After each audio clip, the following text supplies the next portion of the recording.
Muy buenas tardes para todos. Qué lindo, ¿no? Cuando el Espíritu guía no solamente en el mensaje, sino también en el momento de la alabanza a Dios. Rosy, ¿me podés proyectar la estrofa de lo que cantábamos recién? Dice, tan solo el sol él nunca prometió, pues sabe bien que habrá tormentas. Y cantábamos recién que como estas dos ideas que parece que se contraponen una contra sí con la otra, es cómo podemos experimentar el gozo y la paz que venimos viendo desde el capítulo 14 de Juan hasta ahora que vamos a terminar el 16, con un mundo que causa aflicción. Parece contradictorio, ¿no? Que podamos experimentar gozo. Jesucristo dijo, mi paz os dejo, paz os doy. Yo no la doy como el mundo la da.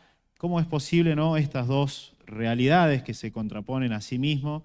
¿Cómo el creyente puede experimentar paz aún en medio del dolor? Y cantábamos recién y Carlos nos animaba en la apertura a reflexionar en esto. Y bueno, ciertamente hoy el Espíritu Santo nos va a hablar sobre la paz que el creyente experimenta a pesar del sufrimiento, a pesar del dolor que podamos estar pasando individualmente o como iglesias todos juntos.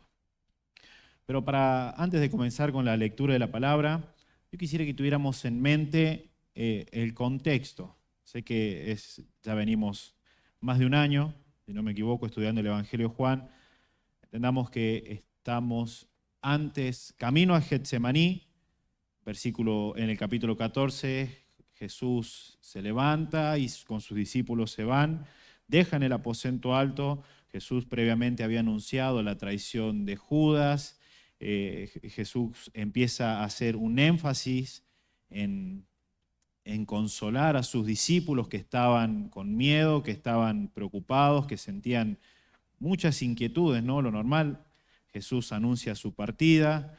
Bueno, y yo quisiera, para que podamos entender el peso de una palabra en el contexto adecuado. Hoy podríamos decir, amada iglesia, que cada uno de nosotros hoy aquí presente es un seguidor de Cristo. ¿Amén? Amén. Hoy podemos decir, en este contexto donde estamos en la comodidad de este salón, decir, soy un seguidor de Cristo, cueste lo que me cueste. Y ojalá que sea una realidad.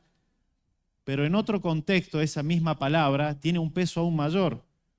Si decimos soy seguidor de Cristo, cueste lo que me cueste, en un país donde los cristianos son perseguidos y asesinados por identificarse con Cristo, las mismas palabras tienen un peso mucho mayor. No sé si van entendiendo la idea. Vamos al área familiar, ¿no? Nosotros podemos decirle a nuestros hijos, te amo, cueste lo que me cueste, cuando le estamos comprando una bicicleta o un juguete, ¿entendemos? A decirles a nuestros hijos, te amo, cueste lo que me cueste, estando en un quirófano a punto de donarle un riñón que es de suma importancia para él. Lo que quiero es que la palabra, en el contexto que se dice, el peso cambia totalmente. Y bueno, justamente entendamos que todo lo que Jesús ha hablado desde el capítulo 14 hasta el capítulo 16 es la sombra de la cruz. Jesucristo estaba preocupado para que en sus últimos momentos Él pudiera consolar a sus atribulados discípulos. El fin de Jesucristo en estos últimos momentos que le quedaban antes de afrontar esa cruz de tortura, antes de afrontar ese falso juicio, antes de afrontar de ser arrestado, era consolar a sus discípulos. Y bien, como dije hace un momento, cómo es que el creyente puede experimentar gozo y paz en un mundo que está dañado por el pecado, en un mundo que genera dolor y tristeza. Tengamos en cuenta que el ambiente antes de Getsemaní, desde el aposento alto, estaba cargado de dudas, incertidumbres, tristeza y preocupaciones. Todo lo contrario, ¿no?, a lo que hoy en día los evangelios modernos y contemporáneos proponen, ¿no? Los evangelios modernos de la prosperidad hoy proponen una vida sin sufrimiento, una vida sin dolor, una vida sin tristeza, y parece contradictorio, ¿no? El mensaje de Jesucristo, que vamos a padecer persecución por causa de nuestra identificación con Él, Juan capítulo 15, versículo 18 y 19, si el mundo los odia, sepan que a mí me odiaron antes que a ustedes, porque ustedes no son del mundo, sino que yo los escogí de entre el mundo. Por eso el mundo los odia. Bueno, vean la contradicción, ¿no? Entre el falso mensaje de una vida sin problemas, una vida sin sufrimiento, una vida sin tristeza, cuando Jesucristo dice que todo aquel que me sigue va a sufrir persecuciones, tribulaciones, va a sufrir mucho dolor, va a sufrir mucha tristeza. Aquí ahora vamos a ir al versículo 25 del capítulo 16. Vamos a comenzar con la lectura de esta tarde-noche. Estas cosas os he hablado en alegorías. La hora viene cuando ya no hablaré por alegorías, sino que os anunciaré acerca del Padre. En aquel día pediráis en mi nombre, y no os digo que yo rogaré al Padre por vosotros, pues el Padre mismo os ama, porque vosotros me habéis amado y habéis creído que yo salí de Dios. Salí del Padre y he venido al mundo. Otra vez dejo el mundo y voy al Padre. Le dijeron sus discípulos: y aquí ahora hablas claramente y ninguna alegoría dices. Ahora entendemos que sabes todas las cosas y no necesitas que nadie te pregunte. Por esto creemos que has salido de Dios. Jesús le respondió: ¿ahora creéis? Y aquí la hora viene y ya ha venido ya, en que seréis esparcidos cada uno por su lado y me dejaréis solo. Mas no estoy solo porque el Padre está conmigo. Y este texto, hermano, subrayalo en tu Biblia, marcalo con un punto. Estas cosas os he hablado para que en mí tengáis paz. En el mundo tendréis aflicción, pero confiad, yo he vencido al mundo. Y bien, como dije hace un momento, parece que estas dos ideas se contraponen, ¿no? Paz y gozo que el Señor Jesucristo nos promete, pero al mismo tiempo también nos promete persecución, nos permite rechazo, ya sea en nuestro ambiente laboral o a veces también de la misma familia, rechazo por algo de nosotros, no es algo meritorio en nosotros, sino es en quien nosotros nos identificamos. Como leímos recién, nuestras aflicciones no es producto de o un accidente, sino que es la consecuencia directa de nuestra identificación, nuestra unión vital con la vid. ¿Quién es la vid? Daniel, Jesucristo. Nosotros estamos injertados en Él, nosotros estamos en Él. Por causa de nuestra identificación con Cristo es que vamos a padecer persecuciones. Y la semana pasada Gabriel nos terminaba de compartir en el versículo 24 acerca de cómo los discípulos debían pedir.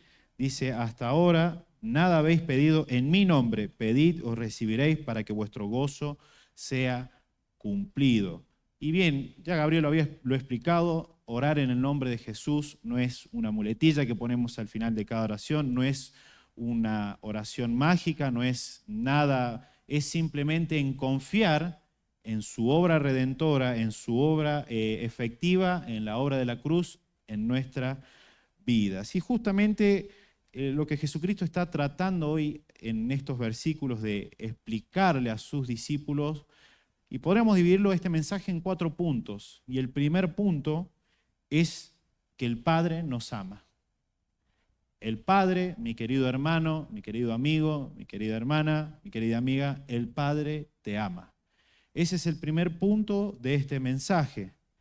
Estas cosas os he hablado en lenguaje figurado, viene la hora cuando yo no les hablaré en lenguaje figurado, sino que claramente anunciaré acerca del Padre. Y vimos desde el capítulo 14 hasta ahora que Jesucristo usaba metáforas para hablar acerca de esta situación. Primero habló de que Él era el camino, luego Daniel nos compartía de que Él era la vid, La semana pasada vimos que Jesucristo utilizaba su partida con una expresión que las mujeres ya conocen, un parto. Dice que la mujer cuando está en trabajo de parto sufre un dolor por ese embarazo, por ese hombre que va a venir al mundo, pero cuando ya pasa ese momento, ese dolor y esa angustia se vuelve en gozo.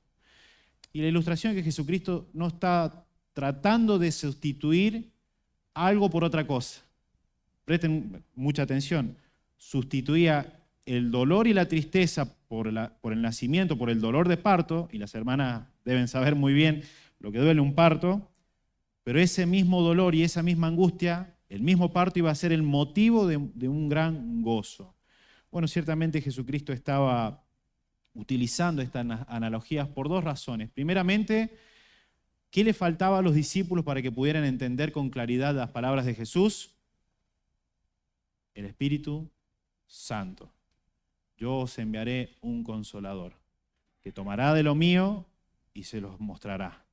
Y por otro lado, los discípulos no estaban prestando, no diría la palabra correcta, prestando atención, no estaban enfocados en Jesús, porque previamente, antes del discurso del aposento alto, entre ellos había una discusión de quién iba a ser el mayor allá en los cielos. Y bueno, los discípulos tenían en mente otros planes, los discípulos tenían en sus mente otras preocupaciones, por eso es que no podían entender las palabras de Jesucristo. Por eso es que Jesús debía hablarle en alegorías, y alegorías que parecen sencillas conllevan una gran verdad espiritual.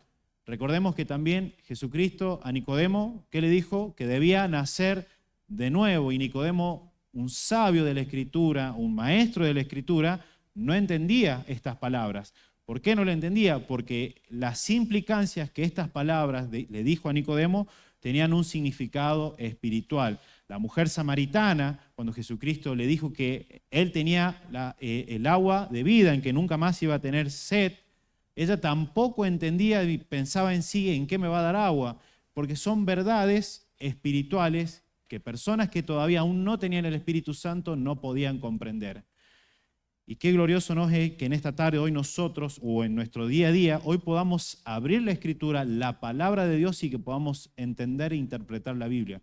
Porque tenemos el ayudador, el Paracletos, el Espíritu Santo, el Consolador, aquel que mora dentro del creyente.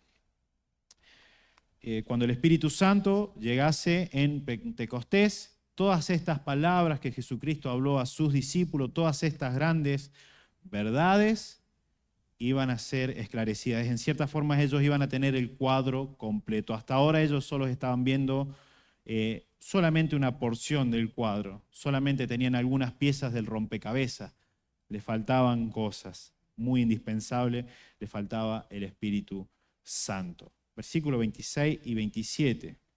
En aquel día pedirán en mi nombre, y yo les digo que yo rogaré al Padre por ustedes, porque el Padre mismo los ama, porque ustedes me han amado y han creído que yo salí del Padre. Bueno, acá Jesucristo lo que está tratando de mostrar es justamente su obra como intermediario, intercesor entre nosotros y el Padre, la obra sacerdotal que muchos de nosotros ya conocemos. Jesucristo dice que Él rogará al Padre, como bien lo explicaba también Gabriel la semana pasada.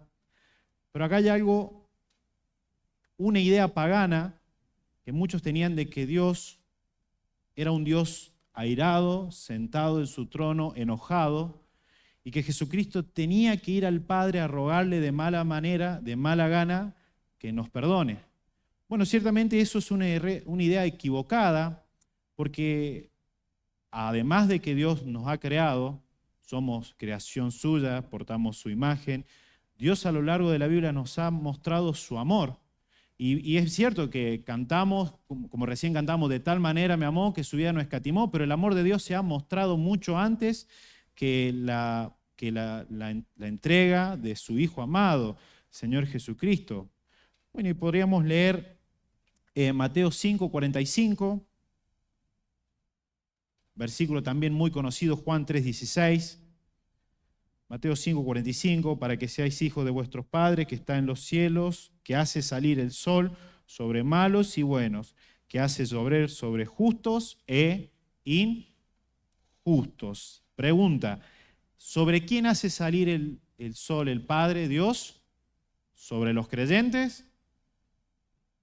Sobre los creyentes y los no creyentes, sobre los justos y los injustos.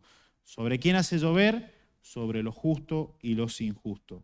Otro versículo también que nos muestra el amor de Dios es Juan 3:16, que ya lo sabemos de memoria, porque de tal manera amó Dios al mundo que ha dado a su Hijo unigénito para que todo aquel que en Él cree no se pierda, mas tenga vida eterna. Segundo los Corintios 5:19.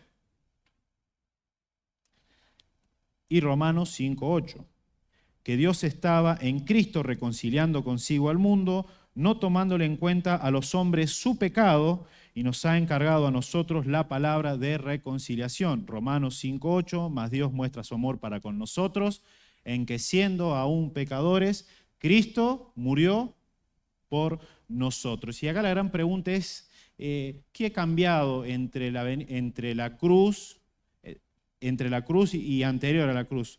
Bueno, ciertamente Dios ama a su creación, Dios ama al mundo, Dios ama a lo que creó, pero el amor la respuesta sería Dios ama, sí y no, porque el amor que Dios experimenta hasta antes de la cruz es un amor de compasión. Dios ama y se compadece de su creación, mira su condición, su situación espiritual y se compadece de su creación.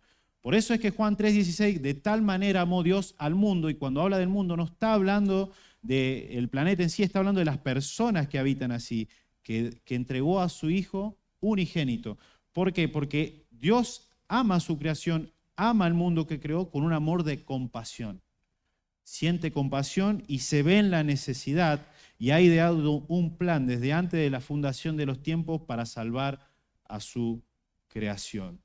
Diferente es cuando nosotros recibimos al Señor Jesucristo como nuestro Salvador, se nos imputa la obra salvadora a nuestro favor de Jesucristo y ese amor pasa a ser un amor de complacencia, un amor en que nosotros nos podemos deleitar en Dios y en el que Dios nos ama porque ve en nosotros la obra de Jesucristo en nuestro favor. Y creo que una vez lo expliqué, es como que si nuestra hoja, con todos nuestros pecados, se le pone el nombre del Señor Jesucristo y a Dios se le presenta una hoja blanca. Él ya no ve nuestra vida, Él ve la obra de Cristo, de su Hijo amado, en el que en Él tiene complacencia, la ve efectiva en nosotros. Y ciertamente, como dije en un principio, el primer punto de esta tarde es que Dios te ama. Dios te ama.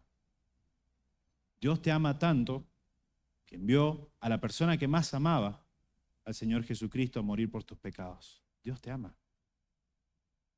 Que no haya ninguna duda en tu corazón y en tu mente de que Dios te ama. Dios te ama.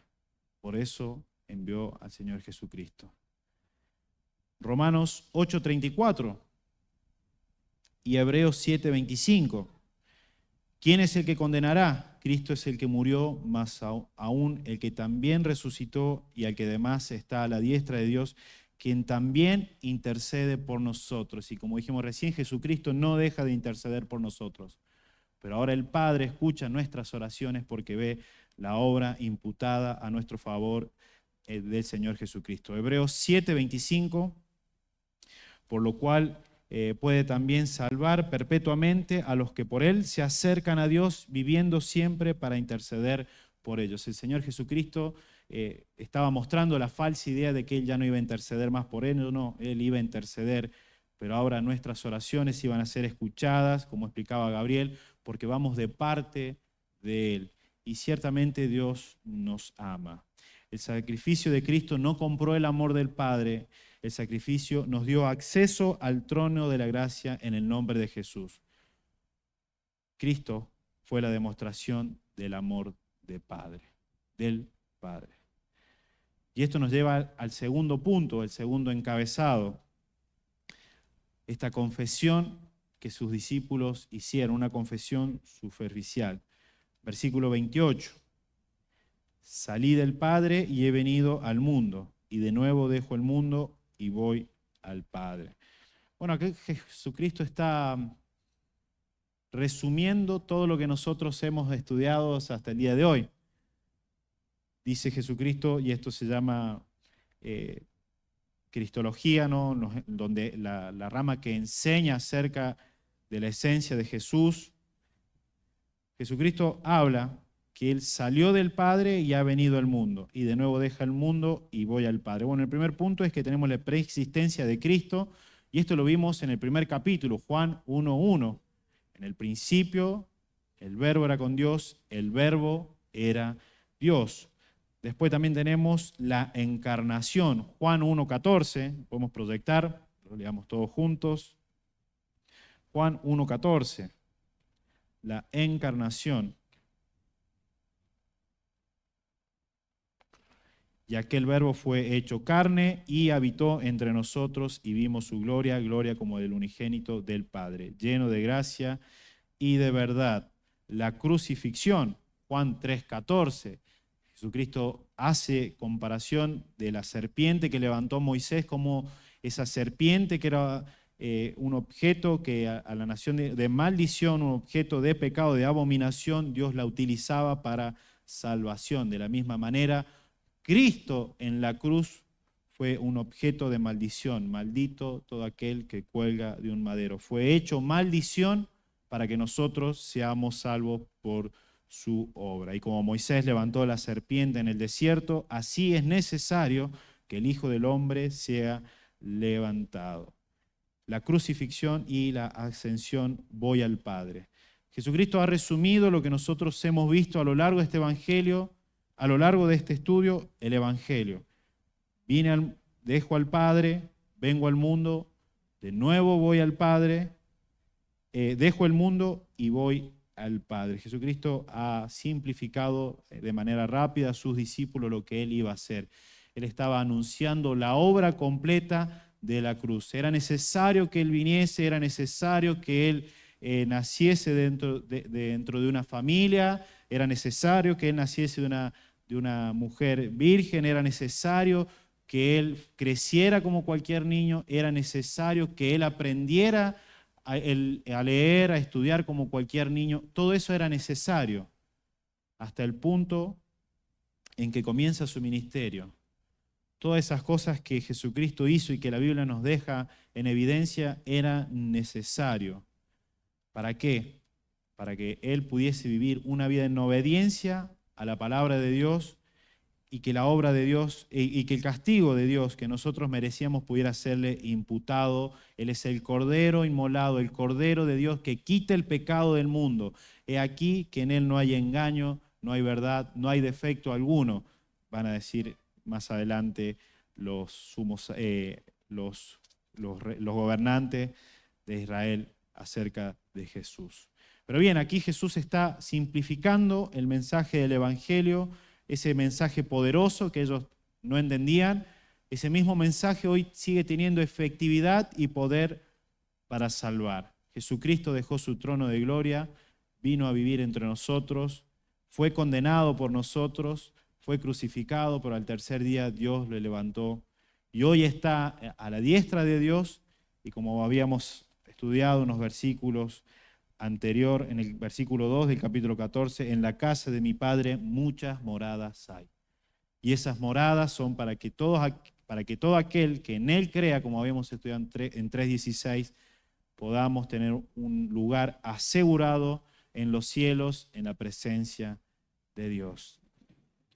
Versículo 29 y 30, los discípulos le dijeron: he aquí, ahora hablas claramente y no usas ningún lenguaje figurado. Ahora entendemos que sabes todas las cosas y no necesitamos que nadie te pregunte. Por eso creemos que saliste de Dios. Y bueno, acá en el versículo 19, Jesús conocía lo que querían pensar, lo que ellos pensaban, lo que querían preguntarle, y Jesús les responde: preguntáis entre vosotros. Y ahí es cuando Jesús empieza a dar esta respuesta maravillosa, este consuelo que hoy nosotros estamos estudiando. Y por el hecho de que Jesús haya entendido y haya leído sus mentes, ellos se maravillaban. de que ahora sabemos que eres el Hijo de Dios. Ahora creemos. Y la gran pregunta es, ¿de cuántos milagros ellos fueron testigos mientras estuvieron con Jesús? Muchos. Vieron paralíticos caminar. Vieron lisiados levantarse de su lecho, con muchos años postrados en su lecho. Pudieron observar que un ciego recuperase la vista, que Lázaro recuperase la vida. Y de verdad, porque Jesús le leyó la mente, ¿ellos ahora creen que viene de Dios? Y me encanta porque Jesús, a pesar de que ve las falencias de su discípulo, a pesar de que ve su torpeza, Jesús es un Salvador muy paciente, mi querido hermano. ¿Saben por qué? Porque Jesús sabía las debilidades de cada uno de sus discípulos. Sabía que Judas lo iba a traicionar, sabía que Pedro lo iba a negar, sabía que Juan era temperamental, explosivo. Jesús sabe tus debilidades, querido hermano. Jesús te conoce. Jesús sabe cuándo te caes y que te levantás. Jesús te conoce, conoce tus debilidades. Jesús sabe cuándo lo vas a negar en este mundo tan hostil. Jesús sabe cuándo le vas a fallar. Jesús lo sabe. Pero aún así Él es paciente. Él le tuvo paciencia a sus discípulos. Él te tiene paciencia. Él está dispuesto a tenerte paciencia y explicarte con claridad que Dios te ama. No se ha cansado de repetir a sus discípulos que el Padre los ama. Que el Padre los ama. ¿Cómo sabemos que el Padre los ama si me envió acá a morir por tus pecados? ¿Cómo sé que Dios me ama? Porque Cristo, el Hijo de Dios, el unigénito de Dios, entregó su vida por mí. Jesucristo es un Salvador paciente. Él le tuvo paciencia a sus discípulos que no entendían estas grandes verdades espirituales. Él hoy nos sigue teniendo paciencia con nuestras imperfecciones. Porque nadie aquí en este lugar puede decir que es perfecto ante los ojos de Dios. Pero Jesús es paciente. Él tuvo paciencia para con sus discípulos y Él hasta el día de hoy sigue teniendo paciencia. Declarar, por esto creemos, suena muy piadoso, porque su fe todavía dependía de las señales y dependía por sobre todas las cosas de la presencia de Jesús con ellos. ¿Era una fe real? Sí, era una fe real. Ellos creían en Jesucristo, pero una fe inmadura, incompleta, ya que todavía no asimilaban la necesidad de la cruz. Y hasta aún podemos tener una fe inmadura, una fe que no es perfecta, pero aún Jesucristo es paciente. Es paciente con nuestro caminar, es paciente con nuestro caer. Él aún sigue siendo un Salvador paciente. De la misma manera que Él tuvo paciencia con sus discípulos, hoy sigue teniendo paciencia para con nosotros. Y esto si lo aplicáramos en nuestras vidas, hermano, qué maravilloso sería, ¿no? Tenernos la paciencia los unos a los otros como Jesús le tuvo a sus discípulos, como Jesús nos tuvo a nosotros. Cuánto más fácil serían las cosas si pudiéramos aplicar la paciencia del Salvador sobre nosotros mismos. ¿Y saben por qué digo que Jesucristo es paciente? Porque Él responde a esta afirmación que sus discípulos habían tenido con una ironía. Jesús les respondió, ¿ahora creen?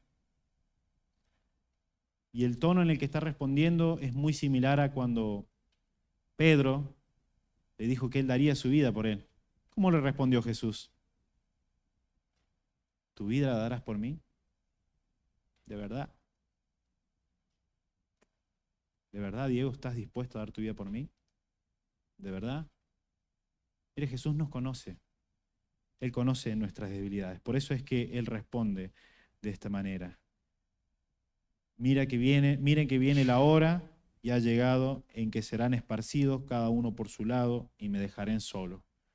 Pero yo no estoy solo porque el Padre está conmigo. Y sucedió que cuando Jesús fue arrestado, él volvió a sus discípulos que habían estado orando, les había pedido que los acompañaran a orar, sus discípulos se habían quedado dormidos.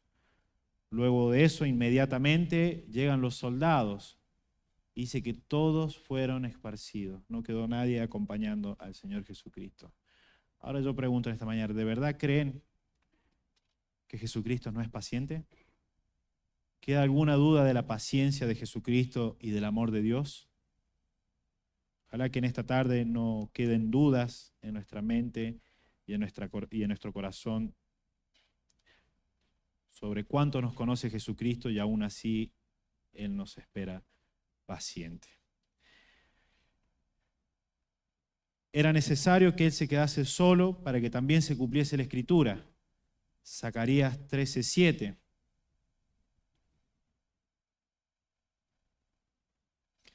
Levántate, oh espada, contra el pastor y contra el hombre, compañero mío, dice Jehová de los ejércitos.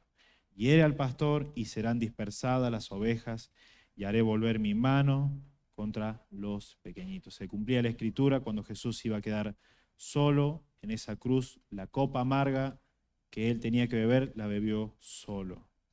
Pero hay un consuelo maravilloso en que Jesús nos conozca, que sea paciente.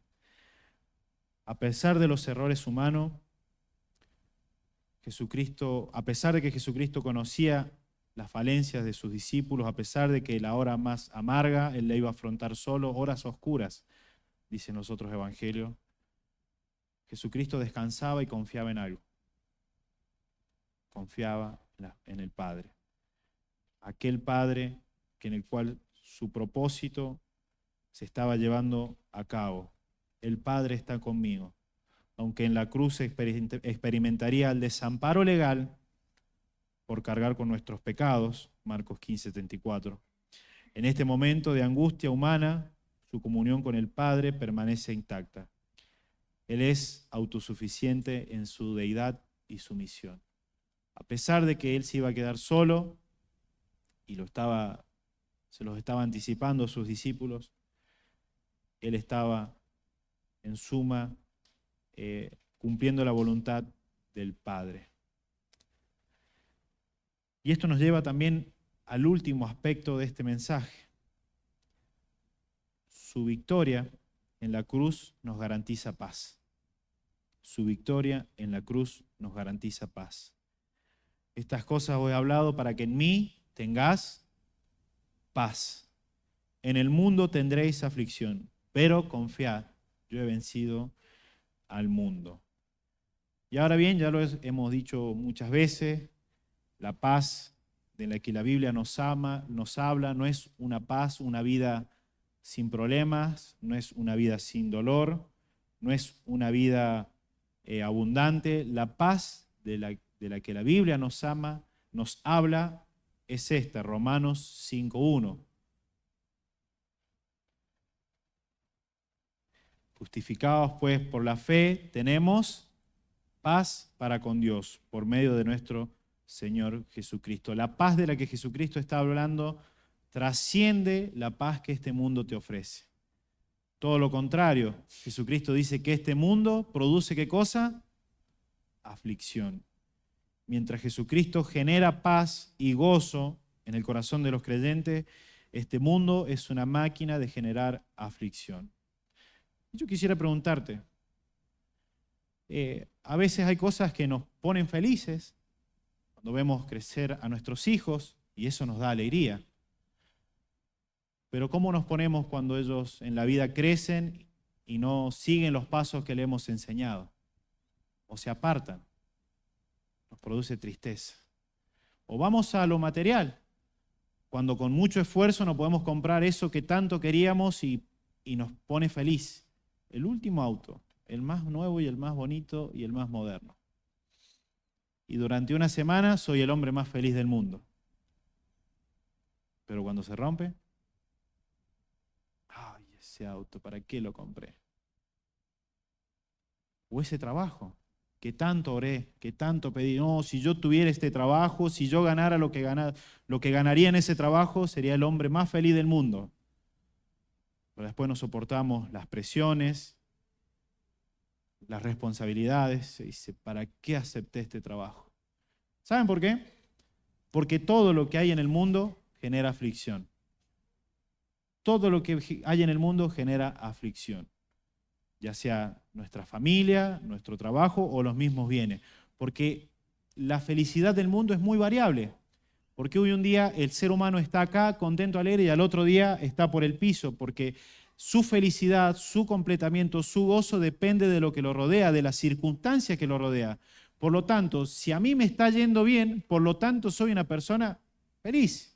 Pero si a mí me va mal, soy una persona infeliz, una persona triste. Y eso es porque confiamos en el mundo para que nos dé felicidad. Y queridos hermanos, queridos amigos, no busques la felicidad en el mundo porque no la vas a hallar.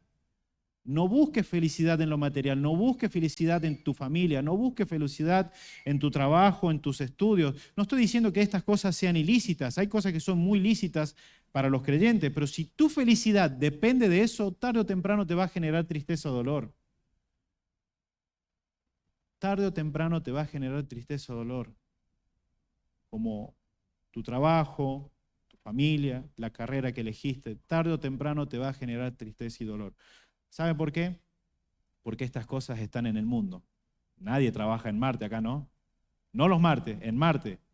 No, vivimos en un mundo que está dañado y caído por el pecado. Estudiamos en el mundo, trabajamos en el mundo, nos relacionamos en el mundo, nuestra familia vive en el mundo, vivimos en un mundo que está dañado y afectado por el pecado. Ahora, ¿con qué necedad vamos a ir a buscar felicidad al mundo? Cuando Jesucristo nos dice que en el mundo vamos a tener aflicción. Y esto aplica para creyentes y no creyentes. En el mundo van a tener aflicción. El mundo tendrá aflicción. Y la palabra, lo que significa la palabra aflicción es una presión aplastante, una carga pesada. No es como cuando Jesús está diciendo esto que vamos a tener un peso en el que no vamos a poder llevar. Pero por otro lado, mi querido hermano, estas palabras son para vos. Aparte de que el mundo es una máquina de generar aflicciones, el hecho de que, como habíamos estudiado y bien nos compartía Daniel en Juan 15, de identificarnos, de estar unidos a la vid, el cristiano tiene un plus. Tiene más aflicción que la humanidad por ser cristiano. Y lo habíamos leído en Juan 15, 14. Si el mundo los aborrece, sabed que a mí me ha aborrecido primero. Y en cierta manera el cristiano tiene un plus extra. Aparte de la aflicción que este mundo genera, el cristiano tiene una aflicción extra por su identificación con Cristo. El mundo no te aflige más porque sos especial. El mundo te aflige más porque ve a Cristo reflejado en tu vida. El sufrimiento del creyente es el eco del sufrimiento de su Señor. Si no experimentamos ninguna presión del mundo, debemos preguntarnos si realmente estamos identificados con Cristo. Si no hay ninguna presión externa, extra, de este mundo hacia tu persona por la causa de identificarte con Cristo, debes rever ahí si hay algo que no está funcionando bien. Pero por otro lado también tenemos las maravillosas promesas de Jesús. Dice que en el mundo vamos a tener aflicción. Pero hay una pequeña palabra ahí. Pero confiad, yo he vencido al mundo. Y acá con la palabra que se conjuga de una manera, es un verbo pasado, pero que es efectivo verdaderamente. O sea, es un verbo que dice he vencido, en manera de modo que está conjugado en pasado, pero que su efectividad es perduradera.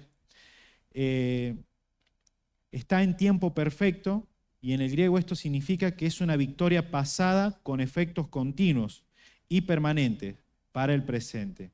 Cuando Jesús fue a la cruz, el mundo pensó que lo estaba destruyendo, que lo había borrado de la ecuación. En realidad Jesús estaba desarmando al mundo y a Satanás para siempre. Y saben, lo maravilloso es de que en la cruz haya obtenido una victoria aplastante hacia este sistema llamado mundo, hacia Satanás, hasta Satanás, porque eso también no solamente nos da entrada al Padre, sino que también nos hace beneficiario de las promesas de Dios para sus hijos. Yo quisiera que pudiéramos leer Salmos 23:6. Y de verdad te digo, estas promesas son para vos. Querido hermano, estas promesas son para vos. Ciertamente el bien y la misericordia me seguirán todos los días de mi vida, y en la casa de Jehová moraré por largos días. Romanos 8:28. Y ojalá que a la luz de estas promesas también pueda ver las situaciones de dolor, de adversidad, de tristeza, como una gran enseñanza por parte de Dios. Y sabemos que los que aman a Dios, todas las cosas ayudan a bien. Esto es, a los que conforme a su propósito son llamados. Versículo 29. Porque a los que antes conoció, también los predestinó para que fuesen hechos conforme a la imagen de su Hijo, para que sea el primogénito entre muchos hermanos. 30 y 31. Y a los que predestinó, a estos también llamó, y a los que llamó, a estos también justificó, y a los que justificó, a estos también glorificó. ¿Qué pues diremos a esto? Si Dios es por nosotros, ¿quién contra nosotros? Y todas esas promesas, Salmo 23:6, Romano 8:28, Romano 8:31, ¿saben para quiénes son? Para los creyentes, para ustedes. Ahora yo te pregunto, seguramente, como todos, debes estar pasando momentos de dificultades, momentos de dolor, momentos de mucha tristeza. Somos seres humanos y vivimos en un mundo que está dañado por el pecado. Pero no solamente tenemos el consuelo de que tenemos una eternidad asegurada allá en los cielos, sino que también todas las situaciones que nos acontezcan a los creyentes ayudan a bien. ¿Y cuál es ese bien? Que moldeemos más el carácter de Jesucristo en nuestras vidas. Así que yo no sé cuál es la situación que hoy podés estar pasando. Yo no sé qué problema hoy está golpeando a tu puerta. Tal vez pueda ser un problema de enfermedad, un problema económico, un problema familiar, un problema de salud. Cual sea el problema, Dios aún te promete, en medio de las circunstancias, en medio de los problemas, paz y gozo. Juan 14. Vamos a ver, lo voy a ir leyendo yo rápido. No se turbe vuestro corazón, creéis en Dios, creed también en mí. Versículo 18, no os dejaré huérfanos, vendré a vosotros. Versículo 27, la paz los dejo, mi paz las doy, yo no la doy como el mundo la da. No se turbe vuestro corazón, ni tengan miedo. Versículo 16, estas cosas he hablado para que no tengas tropiezo. Versículo 8, cuando venga y cuando el que venga convencerá al mundo de pecado, de justicia y de juicio. Estas cosas he hablado para que en mí tengáis paz. En el mundo tendréis aflicción, pero confiad, yo he vencido al mundo. 2 capítulos en el que el Señor Jesucristo consolaba a sus creyentes, les daba las herramientas, a sus discípulos les daba las herramientas y los instruía para que en este mundo cargado de oscuridad, de pecado y de maldad, ellos pudieran llevar a cabo la obra que les había sido encomendada, ir y compartir el Evangelio. Ahora, la tribulación y las pruebas no es una excusa para que no compartamos el Evangelio, porque los discípulos padecían mucha más persecución que nosotros. ¿Qué te impide hoy a que puedas compartir el Evangelio? ¿En tu familia, en tu trabajo, en tu escuela, o en la universidad, o en tu negocio? ¿Qué es lo que te lo impide? Mira la vida de los apóstoles, mira sus persecuciones y sus muertes, y verdaderamente tus problemas son aún más mayores que los de los discípulos. ¿Qué es lo que te impide que puedas llevar a cabo los planes, la obra, la gran comisión que nos fue dada a todos nosotros? Voy a ir terminando un breve repaso. Dijimos que primero el Padre nos ama, Dios te ama, indudablemente Dios te ama. y ese amor lo llevó al Padre a tomar una decisión importante, entregar a su Hijo. Y por esa decisión, por ese plan maravilloso de salvación, hoy nosotros tenemos acceso y entrada hacia la presencia del Padre. Por otro lado, nuestra fe no debe descansar o apoyarse en nuestras propias fuerzas, porque fallan. Somos falibles. El Señor Jesucristo era un Salvador paciente porque sabía las falencias, sabía las debilidades de sus discípulos. Debemos confiar única y enteramente en su obra redentora en la cruz. La aflicción. En el mundo vamos a tener aflicción, querido hermano, querido amigo. Pero la gran diferencia es que el creyente pasa la aflicción con una certeza de que lo que suceda en este mundo, todo es para bien. Le lleva a un crecimiento espiritual, a formar el carácter de Jesucristo en su vida.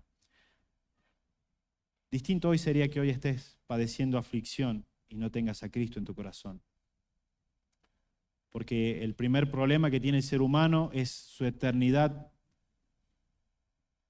¿Qué eternidad querés? ¿Una eternidad en la presencia de Dios o una eternidad fuera de la presencia de Dios?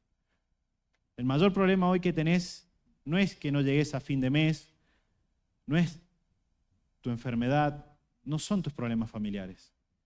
El mayor problema que hoy tenés, querido amigo, o querido oyente que lo está escuchando a través de la plataforma, es que si no tenés a Cristo, no tenés paz para con Dios.